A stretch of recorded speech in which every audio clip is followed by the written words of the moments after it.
So let's get the ball rolling here.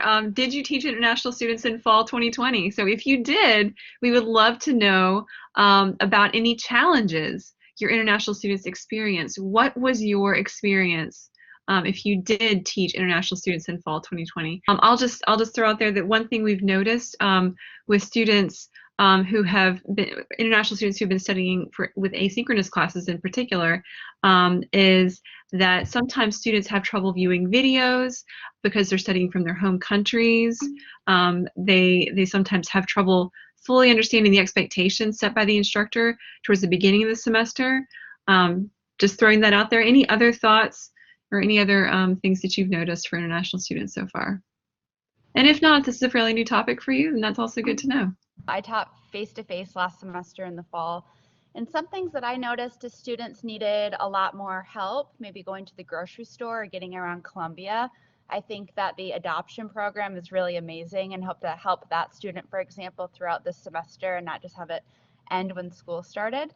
But a couple students in my class, they just maybe needed some more resources, and I also felt a overwhelming tug from their parents in their home countries and a feeling of what should I do? Should I listen to my parents and take classes online? Should I be face to face? So a lot of internal conflict was felt in my class last semester as well. Good feedback. Yeah, I definitely think that the students, that tug, like you said, that they're hearing one thing from their parents, they're having another experience here on the ground. They're experiencing. I mean, we're not really sure exactly what the media in their home countries are saying, and yeah, there's a lot of concern that I think that really did add a layer of complexity onto their experience that other students Yes, may not.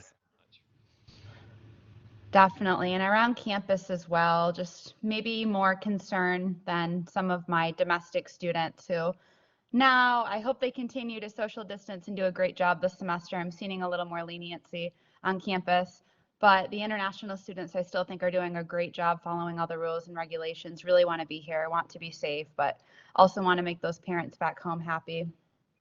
Right. Right. Yeah, we definitely have had a bigger range of strong feelings towards whether students want to have face-to-face classes where they're actually in the physical classroom or whether they want to be fully online. And a lot of our international students have actually said that they would prefer, even if they're here on campus, to be entirely online. And this is primarily down to safety concerns. And I totally had the same experience where it's often pressure from parents to do this as well. And so they've really felt more comfortable in the online environment in a lot of cases. But of course, we've had other students who have really eagerly wanted to be in face-to-face classes. We actually, within the IAP program, all of our classes are conducted online this spring. And this is really unusual, actually, because generally speaking, there's a very strict immigration regulation against having international students in online classes, and so the amount of online coursework they can take is very, very limited. And so this is definitely a new experience for us and for students, and one that had a little bit of a rocky start, I think, in the fall, and we learned a whole lot about how to make that work well for students. Someone mentioned asynchronous classes, and I'll talk a little bit more about that later. But those expectations, really understanding that towards the beginning, we've noticed has been very, very critical. We've actually started having initial meetings, even if the professor doesn't have an initial meeting, but to go through the syllabus and to make sure students fully understand what's expected of them, so that they can get off on the right foot with a class. Anything else to share right now before we move on? All right, I'll move to the next slide. So today we're going to talk about a range of different challenges. Admission, this has been an issue, and so you probably are seeing fewer international students than you normally would who are entirely new students because of challenges related to admission. Immigration, travel, coursework access is a big issue, and I'll focus heavily on that. Linguistic issues as well with this online delivery. Cultural and political challenges as well, and also personal challenges. So it ranges very broadly in terms of what we've seen students experience. Of course, it's just a very anxious time in general, but there are layers of challenge that relate to all these different areas, which make this particular population at USC a unique one. So one thing to note is that test centers have been closed around the world. So this has been really challenging. If you are teaching graduate courses, the GRE has not been available to many students, or depending on where they are, which country, it may not be available, but it might be available in some others. High schools and universities have been closed, so it's been difficult to get their official credentials sent to USC. And then I'll pass it over to talk about GAs and TAs that have been impacted. Sure.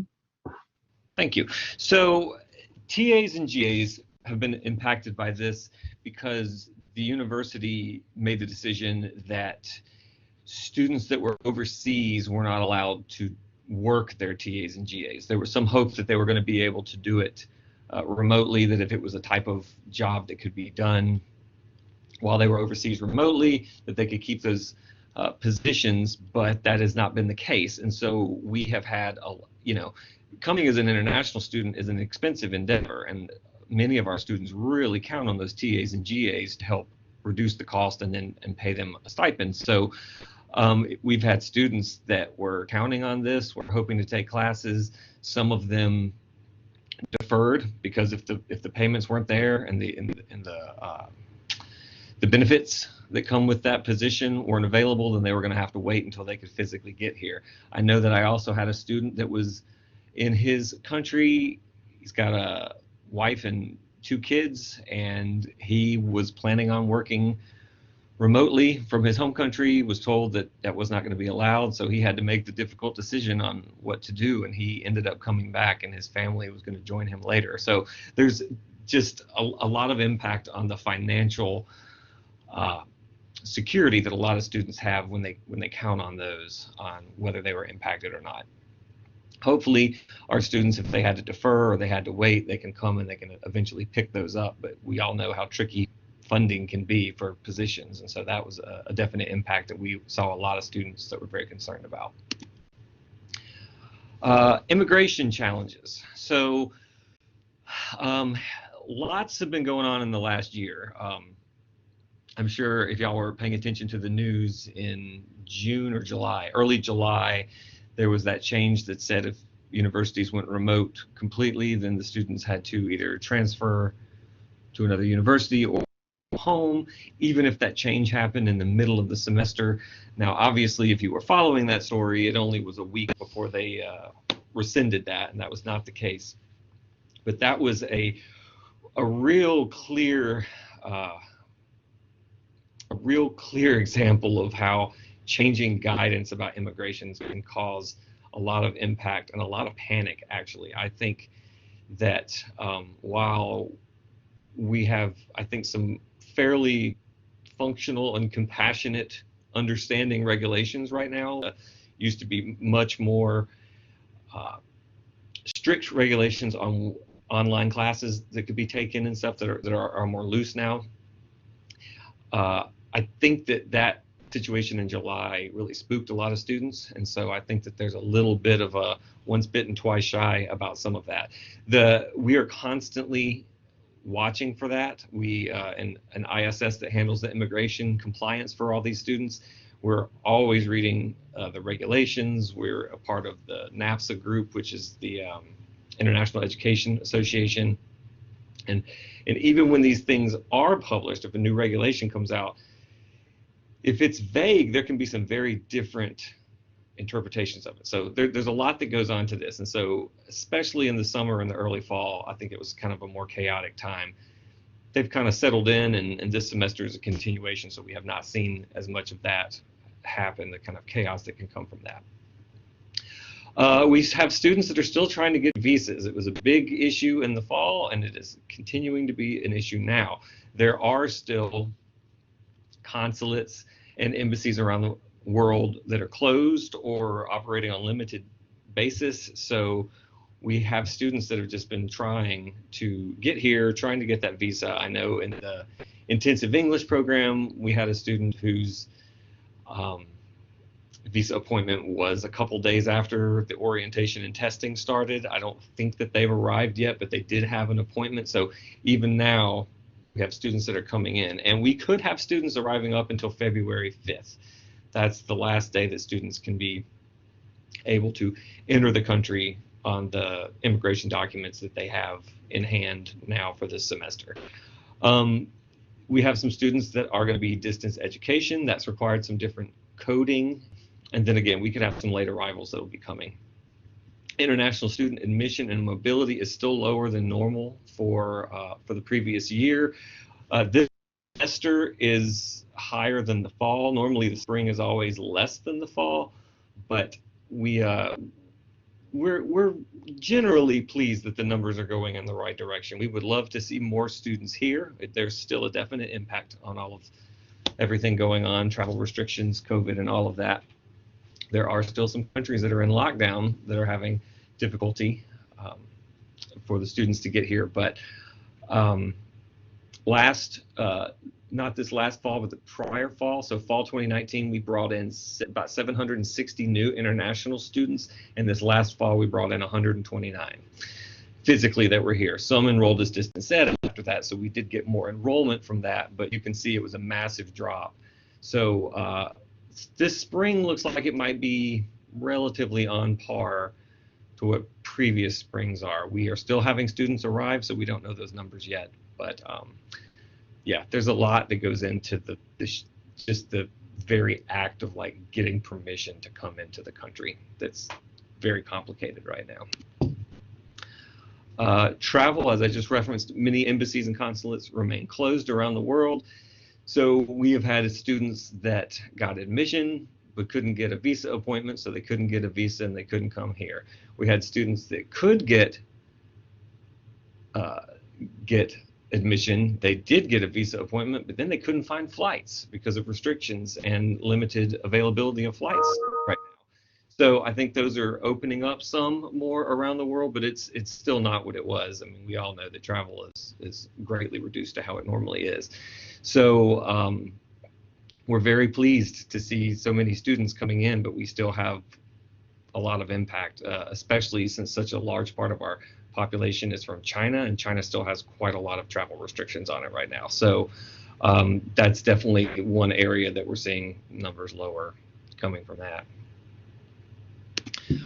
Let's see. I'm gonna throw another question out for y'all. What challenges would you expect international students to have in the online environment? So shifting from some of those practical getting here questions, but now thinking about how the students are going to be in their classroom environments if they are distance education in their home countries or even in town. We have some students that they're here, but they don't want to be on campus with other students. And so there's a lot of domestic students in boat. So we could have them here or abroad. So somebody said connectivity, absolutely, absolutely. This has definitely been a big issue, and I just learned yesterday that we have a student who's brand new who decided to defer to fall 2021 because of the internet connection. He's studying from China, and he found that he was not even able to log into Duo Mobile without, well, he wasn't able to do it at all because he needed a VPN, and the connection was so slow that he couldn't even log in to his student account, and so he just had to defer. So just for example, so yes, serious connectivity issues, and so that's certainly something that would stop a student in their tracks if they're not able to connect. But then also something you might see later on, if they're having trouble viewing the video, if you're having a synchronous class and they're not able to necessarily join and see you and see the presentation. We've actually heard of students who are able to hear what you're saying, but they're not actually able to see the slideshow at all on the recordings because of poor connectivity. So these things have certainly happened, and we've witnessed that is indeed going on with some students. It just depends on those types of issues related to a VPN. Got some other good stuff over here. Less or no interaction with other students, and we can tack that on to building interpersonal relationships with their peers. Absolutely. We all know the college experience is more than just the classroom, and that's all that a lot of students are getting right now, whether they're back home or they're just sitting in their rooms here and not necessarily feeling comfortable to go out. That's absolutely it. The college experience is so much about learning who you are from new experiences and new interactions. And if you are not in a place that allows that, I mean, hopefully they're getting good, solid academics, but I don't think anybody would imagine it would make the case that they're getting the full college experience in the way that the American concept of a holistic experience. Yeah, I think they're definitely missing that. We have a digital divide. Sure, digital divide, access to what they have. We have, let's see, students mentioned their language skills were declining and they were making more grammar mistakes in essays and had anxiety presenting. Well, that's a really good, yeah, that's a good comment. It's an unfortunate situation. It's a good comment though, and a good observation to have seen that. I definitely think that's the case. If you're online, depending on the comfort and the way that the class is structured and how students can interact, you might be in class and really speaking a lot. So if you're not around a lot of, you might be in a class full of English speakers, but if you're not around English speaking where you are also a part of it, that's definitely going to have an impact on that. Let's see. Yeah, it's lots of great comments about the more interpersonal issues related to being isolated, maybe not being in this country. It's definitely true when students are not immersed in English, it's much more difficult for them to improve it. They do tend to decline with their speaking proficiency in particular. And certainly with the IEP program, we're doing quite a lot to connect students with domestic students, but I know many of you are working with students who are already fully admitted into the university, and so any connections you can be making with other peers that have their same major, I know would be extremely helpful. These study groups, this is a very, very good point. These were all things that would be much easier if students were in person. It would be much easier to meet peers that would have a desire to study together. Absolutely. The networking, I'm just going to read this comment.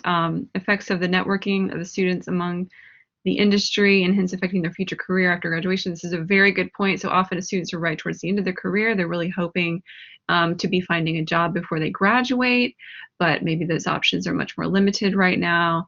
Maybe it's even worse for international students who would be hoping to stay in the country, but those options are much more limited. Anything more to say about that you'd like to share?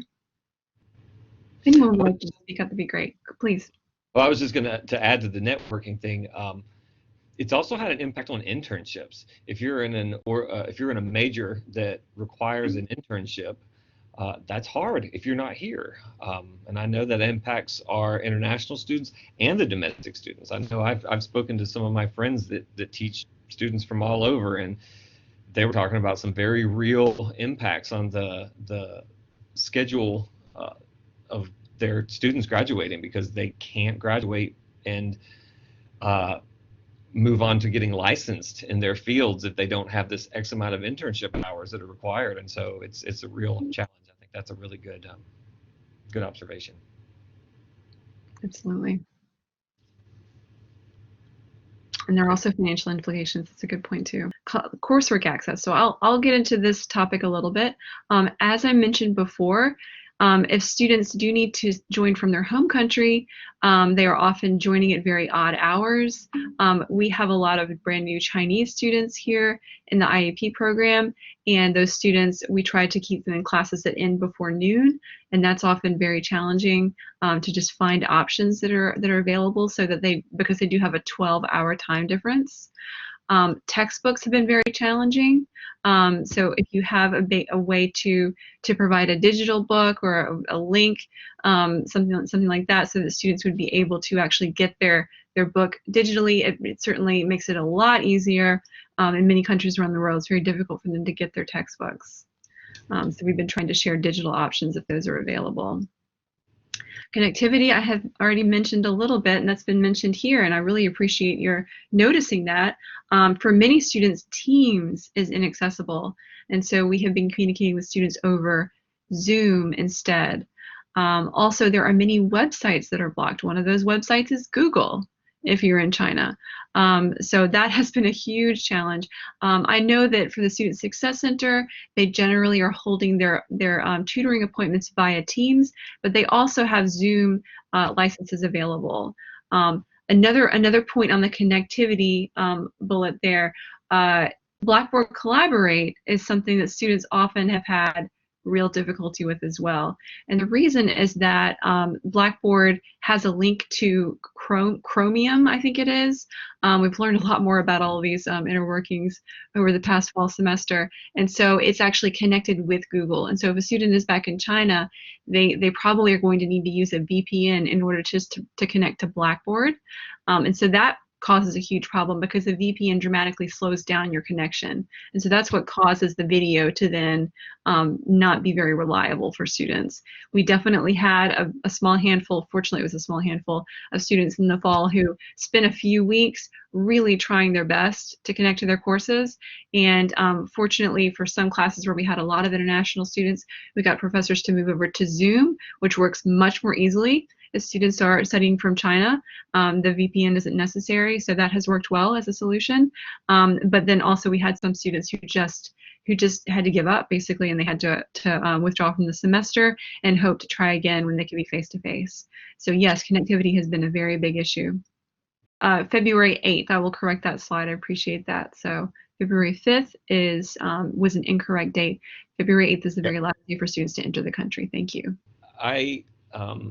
I have spent my entire the last 2 days and into the nights with students on the WeChat app from in China. That's what they use, the WeChat app, trying to sort out getting them their class, getting their student account claimed, and then getting that multi-factor set up, and then making sure that works so they can access their USC email, which is what's tied to Blackboard. So when the teachers that they're in their online classes are sending that out. Now all these students that I've been working with are intensive language students, but I can tell you, he's alluded to this, but like it is a real challenge to work with a student who is on the other side of the world when you're trying to get these things set up, because it's a little convoluted. I mean, we have to admit we have a lot of passwords and a lot of things to remember here, and I think that they've made it better and easier.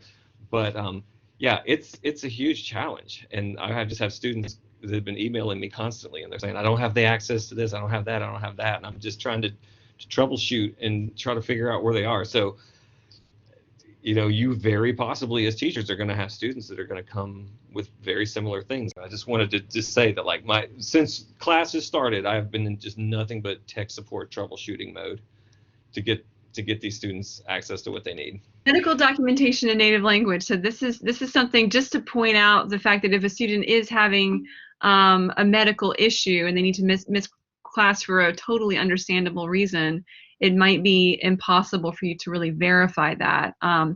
Feel free, if you would like to send something that looks like a medical excuse over to me. We do have, on the IAP staff, we do have native speakers of Chinese. You can just check and make sure that that is indeed what you're looking at. So very happy to help with that. Or if you just have someone in your department, that would be really helpful to share with other instructors or with leadership within your department, so that we know how to pass those documents around if things need a little bit of translation. Maybe not formal translation, but to know for sure that something is indeed a medical excuse. And there is very little time. It's true, it's a very quick semester to start.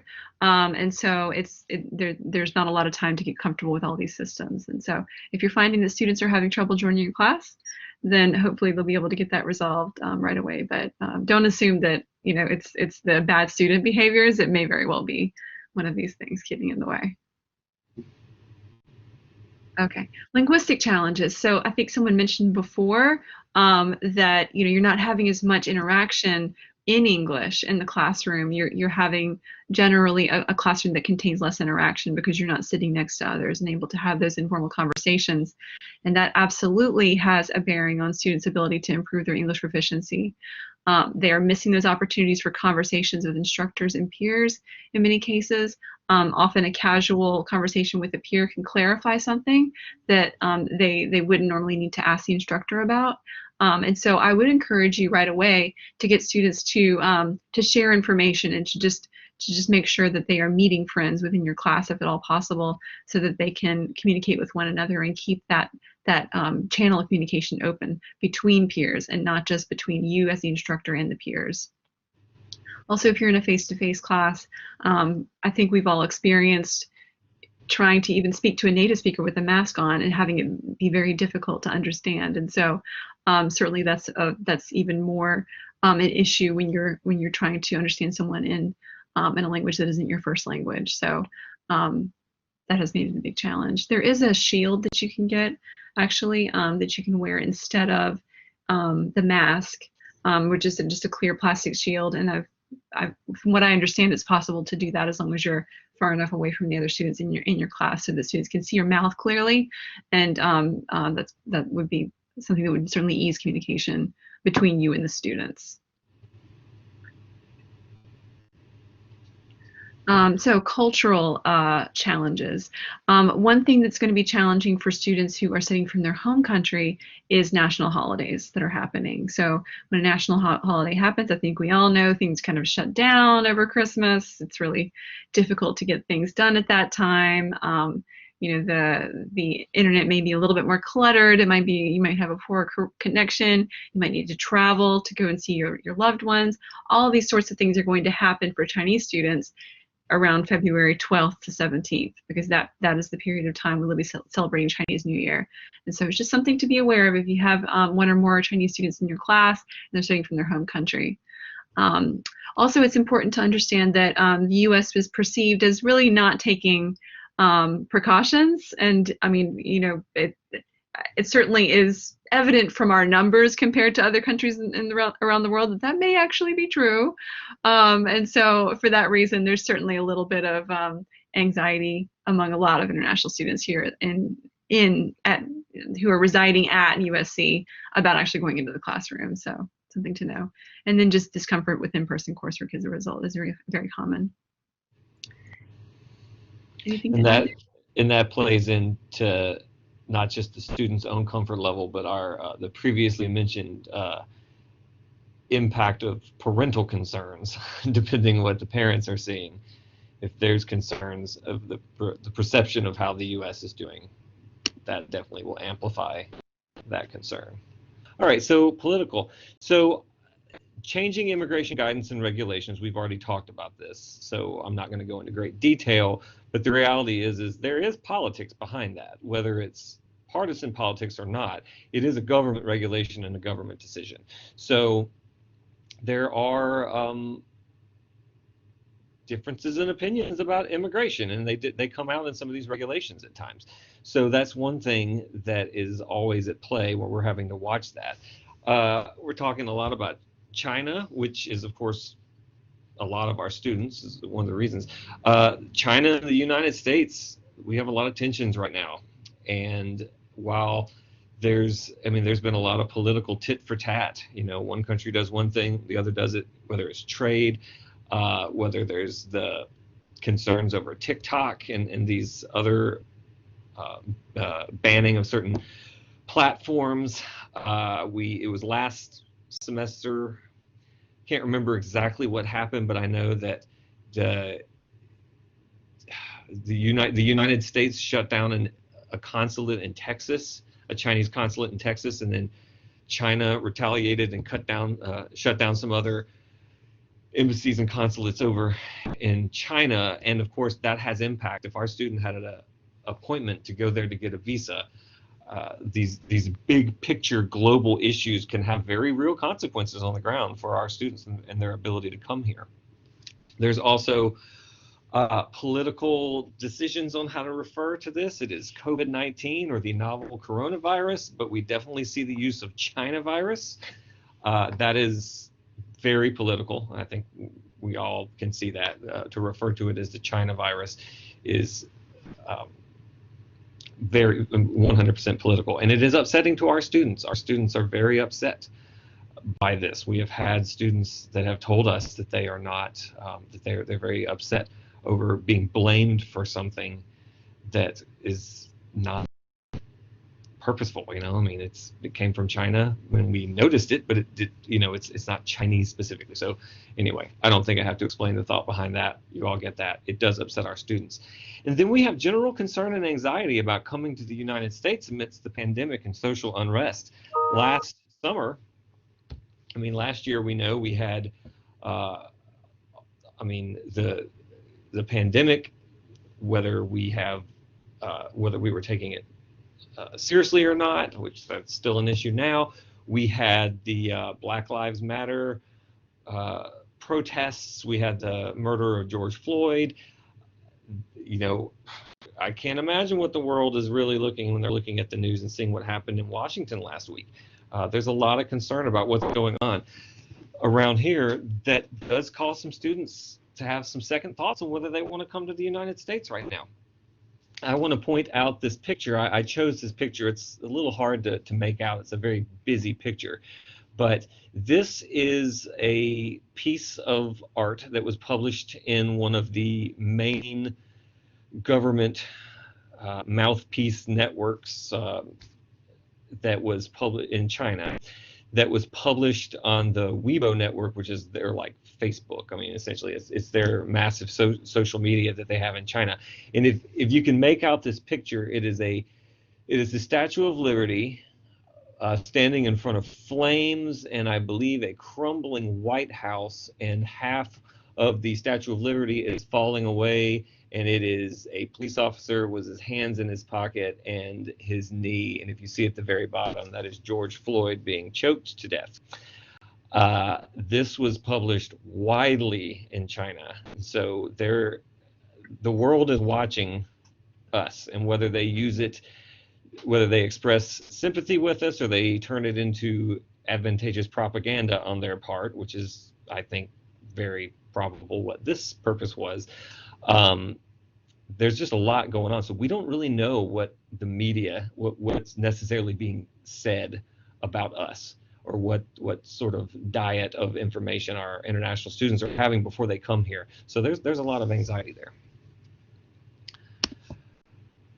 Let's see, personal, definitely seeing increased rates of anxiety, and that's not just internationals, that's across the board for all students.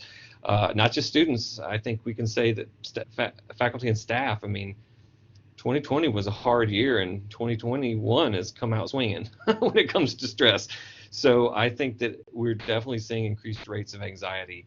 We're seeing some financial stress, again, whether that is to the GAs, TAs, or just impacts around the world. I mean, our students are paying for their tuition, and the global economy is really going through some major impacts right now. And so our students may be suffering from some of that financial stress.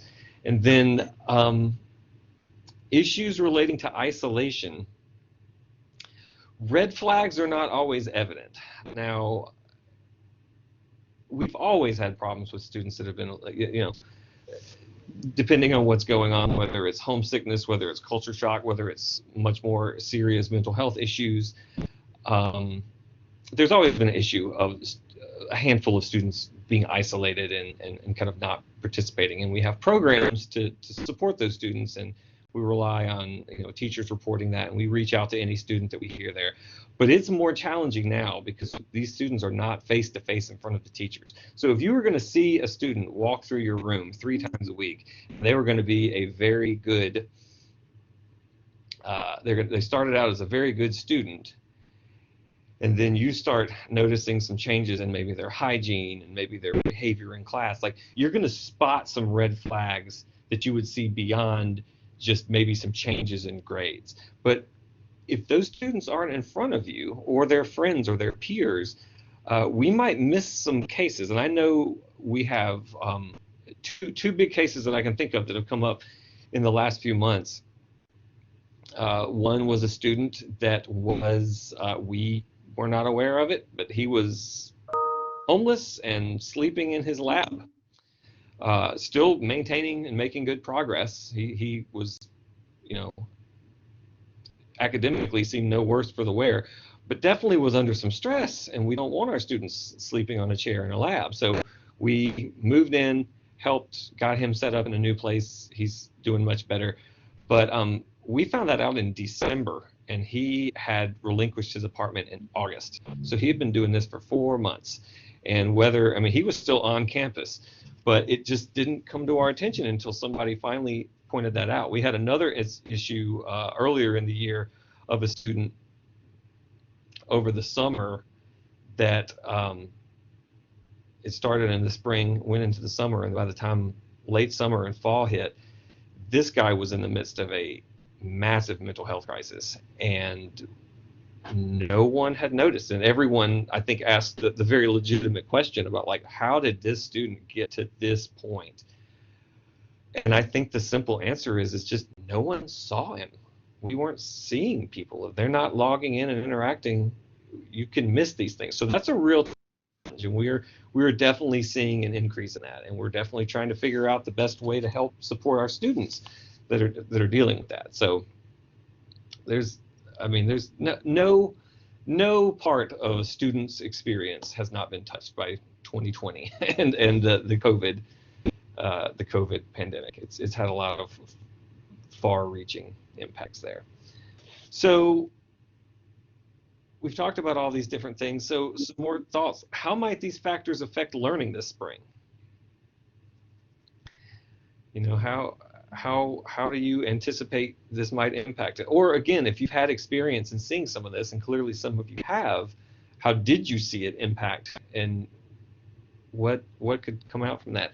We have some of the comments here. I just want to say very critical and concerning issues about degrading mental health during a lockdown. Yes, very much. Mental health and well-being overall are at risk for most students right now. Minorities are more at risk. Absolutely, absolutely. Students that do not have the same amount of resources, whether it be like an actual resource or just a social network, a support network that maybe didn't form as much as it normally would. If you have tons of friends, probably going to manage things a little better than if you haven't really had an opportunity to talk to anybody at all. So whether that's like physical resources or just your kind of social capital that you can develop as a student, yeah, big impacts. And minorities that don't have so much access are definitely impacted by that. Maybe we can go for some survey. Chat box to be conducted in a timely manner. It might help in creating suspects among students for mental health issue. Yeah. Seen a lot of financial stress and have had multiple students ask me where to exchange currency to have on hand for emergency. And sadly, the Columbia and Charlotte airports are not doing it right now. Yes, I've had students ask that too. That's true. There's not a simple currency exchange here. We've had luck at Wells Fargo and 5 Points. That's very good to know, because I've definitely had students ask where they can exchange money. And then free and inexpensive resources. I've changed my lecture course to require no additional costs, and students seem to appreciate this. Absolutely. Anything that you can do to help make the student's life easier and cheaper is going to be appreciated for sure. And then degraded learning environment, not really helping the below average ones improving themselves. Yeah, all very good observations and all valid concerns. Yeah, thank you. Excellent. You guys have already shared some really great tips. I think you've alluded to the isolation, I think, in the classroom and the importance of getting students to link with one another. You pointed out the digital resources and the needs to maybe reduce the cost of textbooks if possible. These are really excellent suggestions. I love the suggestion about doing some surveys so that we can raise these mental health concerns. Anyway, yeah, I completely agree with all these things you're saying. I really appreciate your contributions. I'm going to share a few classroom tips, but if you know of others, if things have worked for you, please do share in the chat as we go. The first tip is simply expect legitimate coursework access issues. Make sure you're providing time for students to get their texts. You can use the library service for getting course materials available digitally. So feel free to make sure that you know about that, and the other professors in your departments also know about that, other faculty. Make sure that you avoid using course materials that are delivered through Google Docs, through YouTube in particular, because YouTube is also banned in China. unfortunately. Microsoft Online, Microsoft products, and Google products are both, unfortunately, banned in China in particular. Students can use a VPN to access these things, and if it's a static text, then normally students can see it and they can interact with it, but when you start using video, it becomes really challenging, and it's much less likely that students will be able to see that. So it's just important to know that, and to make sure that you ask students whether they can see and access and utilize those course materials. The best thing to do is just ask. It's hard to make any assumptions here. Some students who've been studying from China have been totally fine, for example. They've got a really strong VPN, and they're in an area that doesn't have a lot of interference, and they're able to access things much more easily. But it just depends on the individual student. Make sure that you escalate any technical difficulties if you see them in the class. Make sure you note in the syllabus ways to actually get help resolving these, and we'll have some context at the end of the presentation that can be provided as well. That will be helpful. OneDrive, MegaDrive, sharing course materials, that's also helpful. Students should be able to access those, but it's just so important to actually ask and find out whether students are having issues with those things.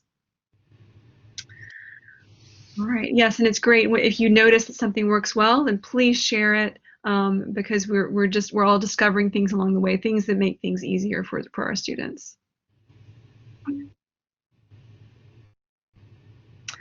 Make sure that you, as I mentioned before, you just poll your students early, so you find out about where they are and what they're dealing with, what their specific situation is, because every student is an individual. We've just noticed a range of different possible challenges that students have had.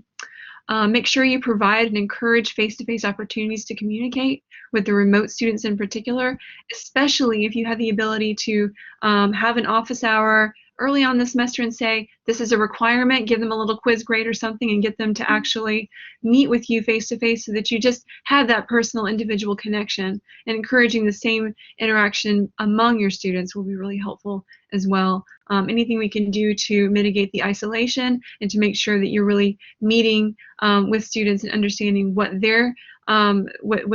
your expectations are, and their understanding what your expectations are. Those are really, really important to just make sure the semester gets off on the right foot.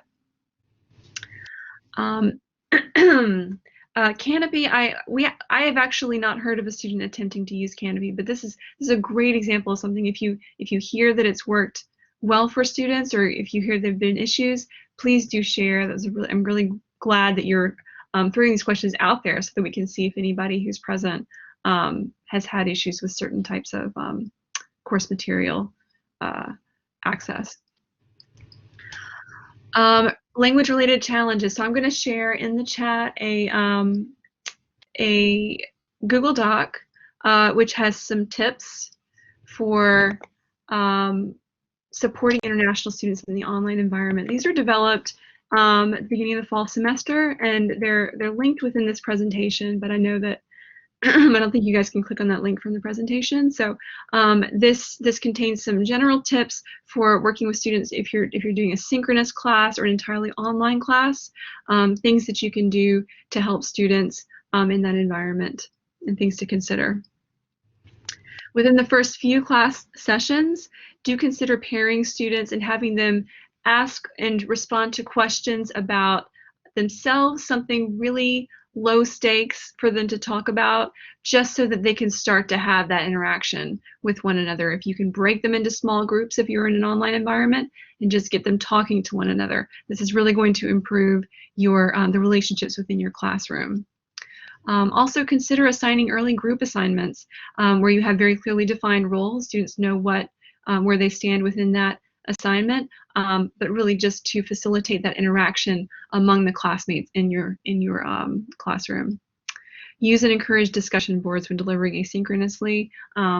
Probably many of you are using this. Just encouraging any kind of peer-to-peer interaction will be really helpful for students. And building that community. Many of you mentioned that it's much more difficult to build a community in this online environment, and these are ways to help with that. Those are ways that would help your domestic students too, not just international. Every one of those, if you have domestic students that are studying remotely, that would benefit them as well. I'm glad you mentioned that, actually, because yeah, I think just in general, we see a lot of these things materialize in class from domestic and international students. It's just a matter of what is the reason for it and how can we solve the problem. But certainly all of these methods are going to help your domestic students as well.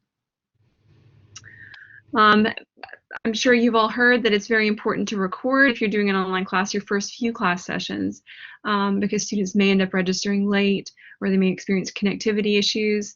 On that same note, we mentioned before that students can enter the country anywhere between now and February 8th. And so for that reason, students may want to switch modality at some point, or they may be signed up for a face-to-face class and they have to access those materials in an asynchronous fashion or look at those recordings, that kind of thing, until they can actually physically be here. So it's just something to be aware of, and it's something to include in that poll at the beginning of the semester so that you know what your students are experiencing this semester. Consider avoiding major assignments during those major holidays. Of course, this is going to depend entirely on your class and who the students are. I only mentioned the public holiday in China that will be the most disruptive for students. But again, this can be part of the poll where you find out what the major things could be that would prevent them from being able to easily study. Expect stress, show compassion, be supportive. These are all very important things to do at any point, but we know that students have increased anxiety levels right now, and so this certainly is going to be especially important this spring. And then also, when in doubt, refer out. In a moment, I'm going to show you a slide with some things, some individuals that you should feel very comfortable communicating with. If you have any concerns, if you notice anything that we could perhaps help with, within either International Student Services or within the IAP, and then beyond universities' resources as well.